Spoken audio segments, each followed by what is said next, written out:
Muito bem, pessoal. Aqui é o professor Baroni da Suno Research e eu acredito que uma das perguntas mais recorrentes que nós tivemos aí nos últimos dias é sobre a tributação de dividendos. É um assunto que a gente vai falar bastante, inclusive quero aqui convidá-los todos a acompanhar esse tema através também do Suno Notícias, que está fazendo uma ampla cobertura. Pois bem, eu acho que o primeiro ponto que eu quero destacar aqui é que uma coisa é tributação de dividendos, outra coisa é a tributação ou o fim da isenção em fundos imobiliários, LCIs, CRIs, LCAs, CRAs e outros veículos aí voltados para a indústria imobiliária e do agronegócio.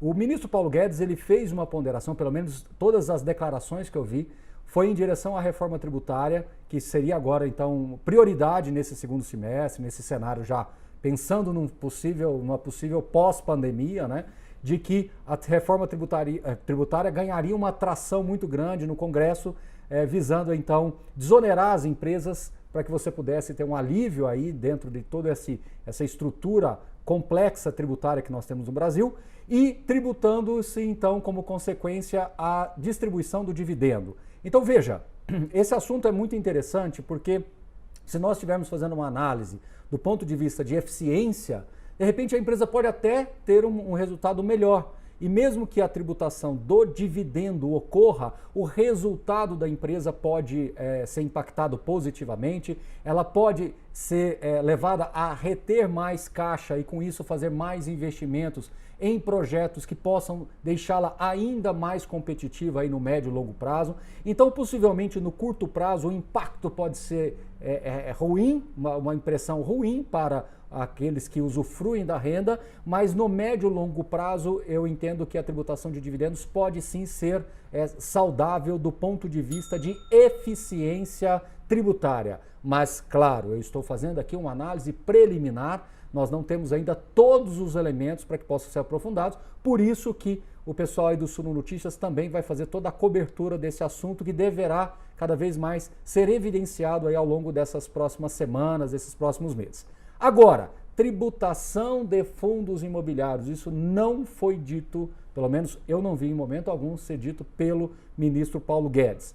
Obviamente, se nós tivermos de novo esse assunto, os fundos imobiliários tendem a ter uma certa pressão aí nas cotações no mercado secundário. É natural que alguns investidores se sintam incomodados, até porque as cotações ainda estão impactadas pela essa crise da Covid-19. Então, possivelmente podemos ter algum impacto por tabela. Talvez a gente possa ser impactado aí por tabela com o assunto tributação de dividendos. Lembrando que são duas caixinhas diferentes, são duas legislações diferentes, são dois contextos diferentes e que devem ser analisados também de forma diferenciada. Então veja, a tributação de fundos imobiliários não está, pelo menos com base na fala do ministro Paulo Guedes, nessa pauta agora. Baroni, pode entrar na pauta da reforma tributária? Pode entrar. É possível que entre? Sim, é possível. Já é um assunto que está sendo reesquentado talvez pela enésima vez, né? Se a gente voltar um pouquinho no tempo, aí no final de 2015, esse assunto foi muito evidenciado, a grande mídia falou bastante sobre essa questão do possível fim da isenção fiscal de alguns veículos de investimento, onde os fundos imobiliários foram citados. Então, agora é a hora da gente entender que, à medida que a reforma tributária comece a avançar, nós vamos ter que entender exatamente o que pode acontecer para que nós não tomemos nenhum tipo de ação aí precipitada. Lembrando mais uma vez que há na mesa possibilidades de você preservar o estoque, ou seja, as cotas que foram emitidas ou que estão na custódia dos investidores até uma determinada data, elas poderiam ser preservadas, então há sim algumas possibilidades. E eu quero destacar aqui, tem alguma categoria que poderia ser mais ou menos impactada? A meu juízo, todos os fundos poderão ser impactados de maneira igualitária, justamente porque seria um efeito sistêmico. Então, não haveria imunidade. Agora, aqueles fundos que estão antenados com essa leitura de que novas emissões são sempre importantes dentro do contexto de fundos imobiliários, aí nessa visão moderna, eu acho que eles levam uma vantagem sim. E eu explico por quê. Aqueles fundos passivos, bem simples, eles simplesmente terão o impacto do dividendos e a partir dali é uma vida nova para eles. Quando você tem os fundos que fazem emissões subsequentes, né, as chamadas follow-ons, elas levam uma vantagem porque a entrada de novo capital faz com que o gestor busque ativos que tenham um retorno melhor, porque ele já vai fazer a conta considerando a tributação. Então ele vai buscar o que a gente chama de cap rate, né? Ele vai buscar uma taxa de capitalização melhor, uma taxa de investimento melhor. Sinteticamente, se antes o gestor estava buscando inflação mais 6%, ele vai buscar agora inflação mais 7,5%.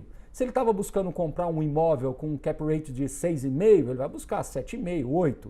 Ele vai, então, naturalmente, buscar negócios que sejam, no mínimo, vis-à-vis o que nós tínhamos no cenário antes da tributação, para que possa ficar equiparado. Claro, as cotações no mercado secundário sentiriam, a indústria sentiria o baque, mas no andar da carruagem as abóboras se ajeitariam e nós voltaríamos a ter aí fundos também conseguindo deixar a história da tributação para trás.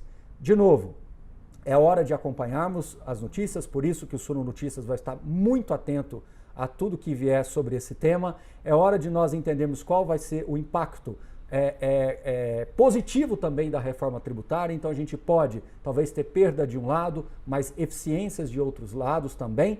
Então agora é hora de nós olharmos para frente e entender que esse cenário pode favorecer ainda juros baixos, pode favorecer inflação sob controle e isso indiretamente também impacta na precificação dos ativos. Então, entre uma coisa e outra, como tudo é uma grande balança, nós podemos ter um resultado mais positivo com esta reforma. Mas, de novo, não estou aqui dizendo o que vai e o que não vai acontecer. O que eu quero deixar para todo mundo bem claro é que a tributação de dividendos não é a mesma coisa do que o fim ou possível fim da isenção de fundos imobiliários, CRIs, LCIs, LCAs. Eu acho que é importante que todo mundo tenha esta distinção, tá bom? Acompanhem também no Suno Notícias, tenho certeza que eles vão fazer uma cobertura muito interessante e completa e até o próximo vídeo. Valeu, pessoal!